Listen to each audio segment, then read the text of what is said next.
Hi everyone, my name's Andrew. I'm a health coach here at PartnerMD's Richmond office, and today we're going to talk about 12 tips for conquering holiday weight gain.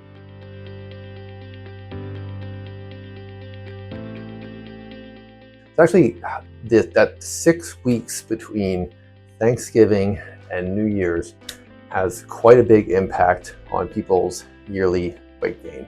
So we see that people over the course of their lives, they tend to gain body fat, but that process is actually non-linear. It tends to happen over periods like vacations and especially this holiday period. When we look at the studies around this, actually 50 to 90% of someone's yearly weight gain can happen just in that holiday period. Another issue with the holidays and social gatherings in general is that when people tend to get together and gather around a table, the more people there are in the same location, people tend to actually eat more.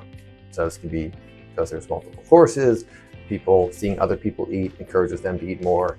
Going into the 12 tips here, we'll start with the first one, which is to exercise. Number one is exercise. If you can go into the holidays, if you have an exercise routine in place already, maintaining that routine can do a lot to getting through the holidays. So we see that exercise helps to regulate people's appetite to some degree, especially with forms of exercise like high intensity cardio. This can help control the appetite, so it makes it easier to make the right decisions in your holiday meals. So that's number one.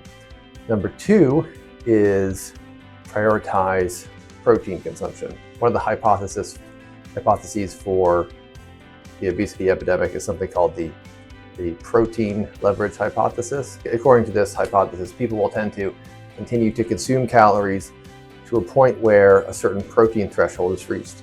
And after that, their satiety signals will kick in and they will stop eating. When you're choosing your portions for your holiday meal, to prioritize protein first.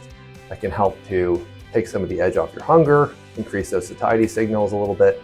So when you go in for the sides and the desserts and things, you have a little bit more control because your hunger is a little bit more under control. So number three, you have any type of food tracking you're able to do. So whether it's, you jotting things down on a notepad or going all out and using a food tracking app and a food scale, it can help sort of slow you down between the point where you pick something up and kind of insert some time to where you can reflect, is this a good idea or not? Do I really want to write this down and track it? So it kind of brings in some pause in there and can help you to kind of stay accountable a little bit to your food choices. Number four, this is a sort of a tip for general weight loss and weight maintenance. This is to track your body weight. I think different versions of this, you can weigh once a week, you can weigh daily. The way that gives you the best trend information, and when the thing that really matters is the trend, not any daily weight.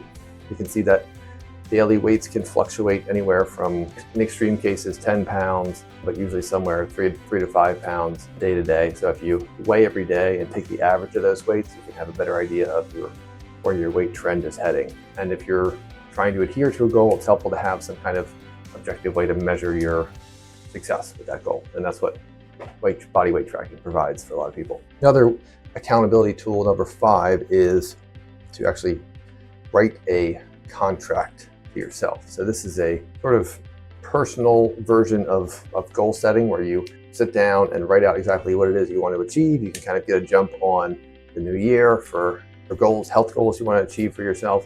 Sign it and then have a witness sign it if you like. But this kind of brings some structure and some seriousness to the goals you're pursuing. Number six is a little bit more of a mindset approach. So if you go into these holiday meals with more of a tasting mindset, like pretending you're on a food show where you have a lot of dishes in front of you, and instead of eating all of each of the dishes, you take a sample of it, taste it, savor it, react. That's really good.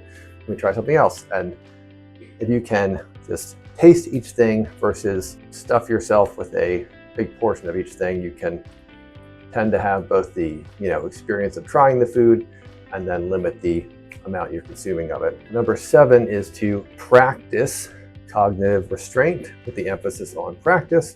So before you even get to these holiday meals, these skills at restraining yourself, if you're not good at them already, you're not going to suddenly get good at them when you show up for Thanksgiving. And if you haven't had the good habits to begin with, then they're not going to appear suddenly when you show up. One option here is to practice sitting with a half-finished plate of food in front of you. So after you serve yourself a meal, you eat, you deliberately stop yourself when there's still something on the plate, and don't pick at it, don't graze.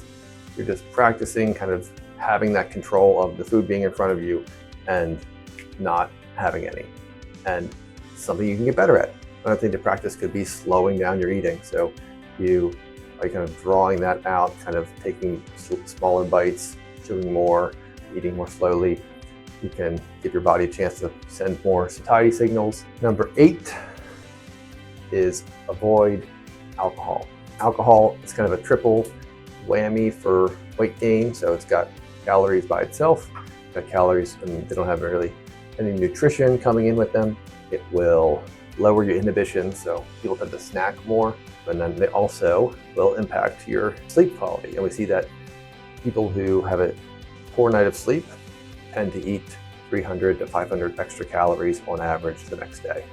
Number 9 is to kind of prepare some no thank you response cards to the food pushers you might have in your family or friend circle.